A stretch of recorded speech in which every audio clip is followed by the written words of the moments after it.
Titre place au développement, bienvenue à tous.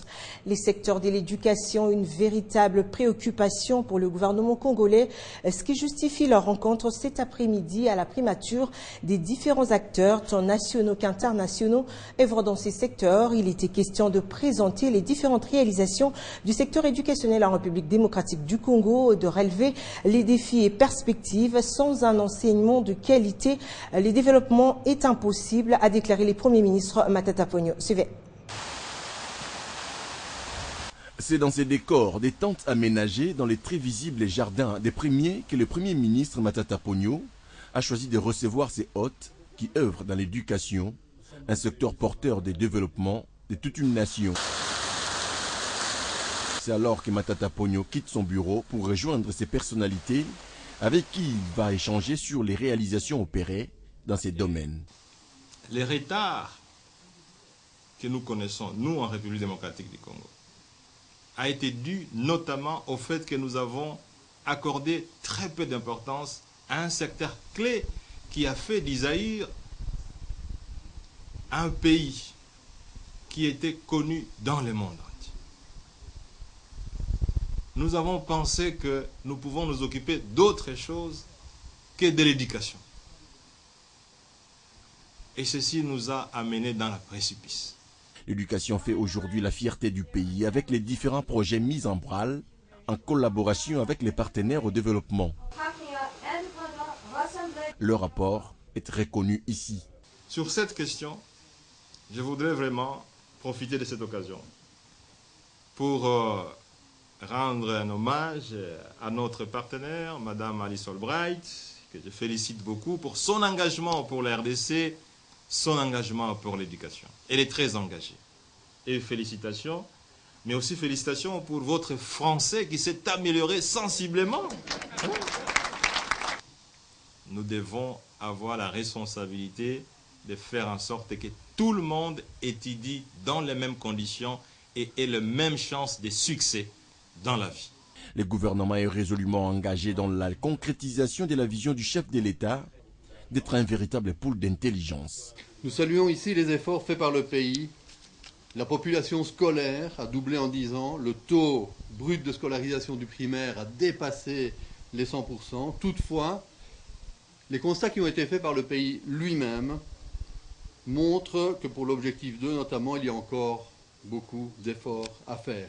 Devant cette chaire, tous défilent pour avancer leurs idées sur l'enseignement en République démocratique du Congo qui doit impérativement être de grande qualité, et on y croit, dur comme fer. À direction les Nord Kivu, précisément dans la cité d'Oicha, le ministre d'État Salomon Banamouéré s'y est rendu pour évaluer la situation sécuritaire après la dernière attaque des ADF Nalu. Sur place, la délégation qu'il conduit a réuni les membres du comité local de sécurité avant d'échanger avec les animateurs de la société civile. Par cette visite au lendemain de la dernière attaque de la cité d'Oicha, la délégation, conduite par le ministre d'État en charge de la décentralisation et affaires coutumières, rassure tant soit peu la population du chef-lieu du territoire de Beni, victime actuellement d'une série d'attaques de présumés rebelles ougandais de l'ADF.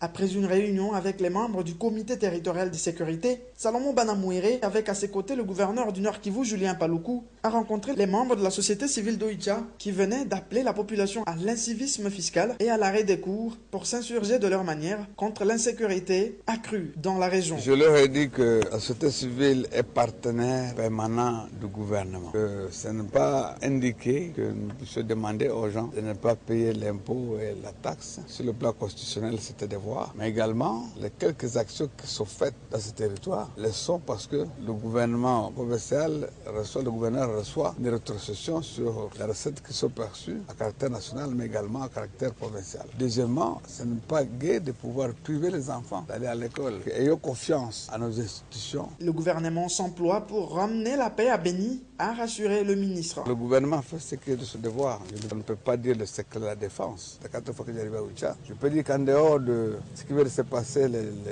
avant-hier, et que je peux dire que la situation est sous contrôle, c'est qu'actuellement il y a moins de massacres qu'avant. L'ennemi constatait qu'il est pris en étau. Maintenant, il s'apprend à la population pour chercher à se ravitailler. Mais comme la population est déjà unie derrière l'armée, c'est là où nous sommes certains que nous sommes à la fin de cette sécurité. Parlons de la situation humanitaire déplorable actuelle des habitants de Oicha. Pour ce membre du gouvernement, l'essentiel, c'est d'imposer la paix partout dans la région afin de permettre à ces déplacés de regagner leurs champs et leurs domiciles. À Goma, l'atelier sur l'amélioration de la sécurité à l'aéroport international a été lancé ce mardi par la cellule d'exécution du projet transport multimodal. Ce projet du gouvernement congolais qui va s'étendre jusqu'en décembre 2020 est financé par la Banque mondiale à hauteur de 52 millions de dollars américains. Regardez. Les travaux de l'atelier sur l'amélioration de la sécurité, la sûreté et les opérations de modernisation de l'aéroport international de Goma ont été lancés mardi par le représentant du ministre des Transports et Voies de Communication qui a dit que la vision de la révolution de la modernité vise la transformation de tous les secteurs socio-économiques. Avec l'instauration d'une paix durable dans notre pays et le rétablissement d'un état de droit, le secteur de transport par avion est en voie de connaître un grand essor, en particulier à l'aéroport de Goma, la plus grande plateforme aéroportuaire dans la partie orientale de notre pays. Ces travaux de modernisation sont financés par la Banque mondiale à hauteur de 52 millions de dollars américains. Son directeur des opérations a dit que leur objectif est d'aider la RDC car le transport aérien joue un rôle important dans l'économie du pays. Le transport, on le sait, est un moteur crucial du développement. Il met les opportunités socio-économiques à la portée des pauvres et contribue au gain de compétitivité. Il permet d'accroître la production agricole, il permet d'améliorer le commerce interne et extérieur, il permet de soutenir la croissance de l'exploitation minière et assurer la sécurité totale. Le gouvernement congolais et ceux de la RVA se sont rendus à l'aéroport de Goma visiter les installations qui doivent être modernisées. Parmi ces installations, la tour de contrôle, la construction d'une clôture ainsi que le prolongement de la piste à sa dimension initiale, ça veut dire à 3000 mètres. On reste dans l'est du pays pour parler cette fois-ci du lancement de la campagne Briser le silence dans les Nord et les Sud Kivu. Le bureau de la représentante personnelle du chef de l'État en charge de la lutte contre les violences sexuelles et les recrutements des enfants veut à travers cette campagne encourager les victimes des violences et les citoyens responsables à dénoncer ces fléaux. Sur cette deuxième phase de la campagne Briser le silence. Une campagne qui a connu un franc succès après son lancement au mois de mars dernier à Kinshasa, via des panneaux publicitaires, des dépliants et quelques actions sur terrain.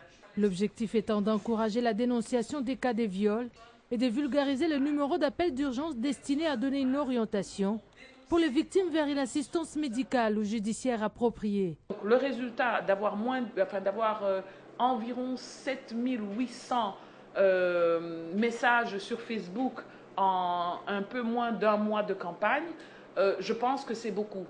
La deuxième phase de la campagne vient ainsi d'être lancée dans les villes de Goma et Bukavu, mais il s'observe une forte adhésion et bonne compréhension de la campagne par la population et une interaction du public et l'équipe de la sensibilisation sur terrain. Tous les Congolais se mobilisent et qu'on arrive à 20 000, 30 000, 40 000 messages, parce que moi je serais fière comme Congolaise de porter ces 40 000 messages partout où je vais pour dire « vous nous dites que nous sommes des violeurs ou que nos maris, nos frères, nos fils sont des violeurs ». Désormais, l'histoire est peut-être en train de changer. Depuis un temps, la RDC a pris le leadership sur cette question et a réalisé des progrès graduels vers l'atteinte de l'objectif de l'éradication des violences sexuelles liées au conflit.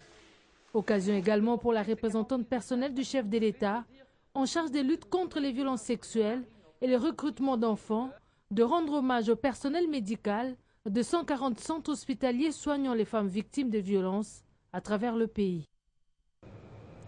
Et puis la deuxième phase des récupérations de la campagne médicale présidentielle reste une réussite. Pour s'enquérir de la situation de malades et convalescents, l'épouse du chef de l'État a effectué les déplacements de l'ancienne province du Katanga. Dimanche dernier, Marie-Olive Lambé était au chevet de ses compatriotes. Elle en a profité et pour honorer les factures des indulgents. Regardez. Marie-Olive Mbekabila, première dame de la République démocratique du Congo, continue à faire le suivi des malades internés pour la deuxième phase de récupération de la campagne présidentielle. Un réconfort pour les patients de la traumatologie, des césarisés et 33 femmes pour les cas des prématurés qui ont vu leur facture honorée par l'épouse du chef de l'État. En tout cas, je remercie beaucoup maman Olive Lembe. C'est un geste que je ne croyais pas.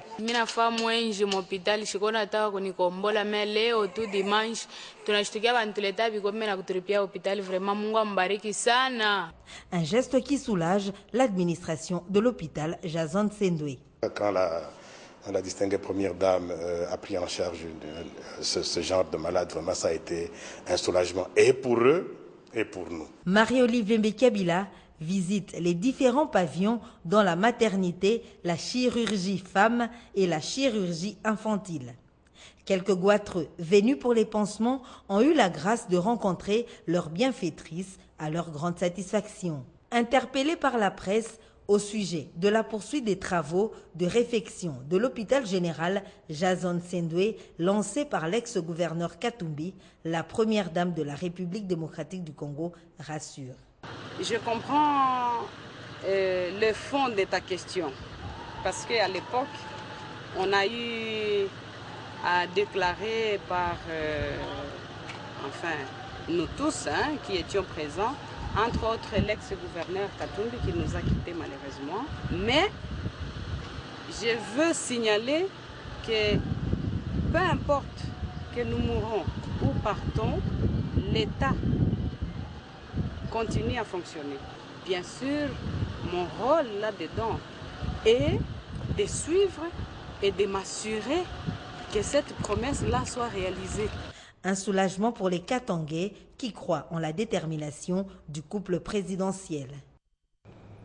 Parlons transport dans ce journal avec la reprise du trafic ferroviaire. Le gouvernement avait déboursé 10 millions de dollars pour relancer tout le service du département de chemin de fer en arrêt. Un mois après, la SCTP a remis en service 3 de ses machines principales. Les conseillers du Premier ministre Matata Ponyo, accompagnés du directeur de la SCTP et la délégation de Kinshasa, se sont rendus sur place pour s'assurer de travail fait. Parmi les problèmes qui se traitent sur cette table, notamment la relance des activités ferroviaires, le pas est fait, mais le travail se poursuit. Le cabinet de son Excellence, M. le Premier ministre, est avec nous. Il y a un suivi systématique de tout ce que nous faisons. Et ça fait plaisir. Ces images ont été prises il y a un mois lors de la visite d'inspection. Quasiment toutes les machines principales du département de chemin de fer étaient en arrêt. Il fallait à tout prix le remettre en service. 10 millions de dollars américains ont été débloqués. Et les résultats sont éloquents. La société commerciale de transport et des ports a repris la fabrication de traverses en béton. En plus, sa carrière de Kiazikolo a repris vie. Une satisfaction pour les conseillers du Premier ministre, Matata Ponyo. Je peux vous rassurer que la production a démarré, vous l'avez vu, et la population verra cela à travers les images. Et c'est une grande fierté pour nous de voir que les activités ferroviaires ont repris. Plus loin, à Lufutoto, l'entreprise a remis en service sa machine de distribution en eau, capable de desservir plus de 200 ménages. Les retombées du train se font déjà ressentir avec la reprise des activités commerciales dans tous les villages qui longent la voie. Les habitants les témoignent. Maintenant que toutes les machines tournent normalement, quelle sera la prochaine étape, monsieur le directeur général? La prochaine étape, c'est de booster les gens. Il faut que les gens se réveillent davantage à travailler. L'inertie, c'est vrai, gars, nous comprenons, mais écoutez, ça fait quand même 6 mois que nous sommes en train de dire réveillez-vous. Ils doivent se mettre debout. Ce travail dont parle le directeur général de la SCTP pourra faciliter la reprise du train marchandises, une demande de la population. L'actualité, c'est également le premier vol commercial de la nouvelle compagnie aérienne Congo Airways qui a eu lieu ce 20 octobre. Ce vol desservira Lubumbashi et Kinshasa en aller-retour. Le prix du billet pour ce trajet est fixé à 260 $ américains. La société Congo Airways offre aux passagers l'avantage d'embarquer avec 30 kilos dans la soute et 10 kilos de bagages à main. Ce tarif a été fixé par le ministère de l'économie nationale selon la structure de prix et tient compte des considérations intervenant dans les nomenclatures de prix. Et les travaux d'harmonisation de protocoles thérapeutiques au sein de la Direction générale de douane et assises s'étant ouverts hier à Kinshasa. Ces assises de 5 jours vont permettre au personnel médical de l'administration douanière venu de toutes les provinces du pays d'échanger sur l'harmonisation de protocoles thérapeutiques.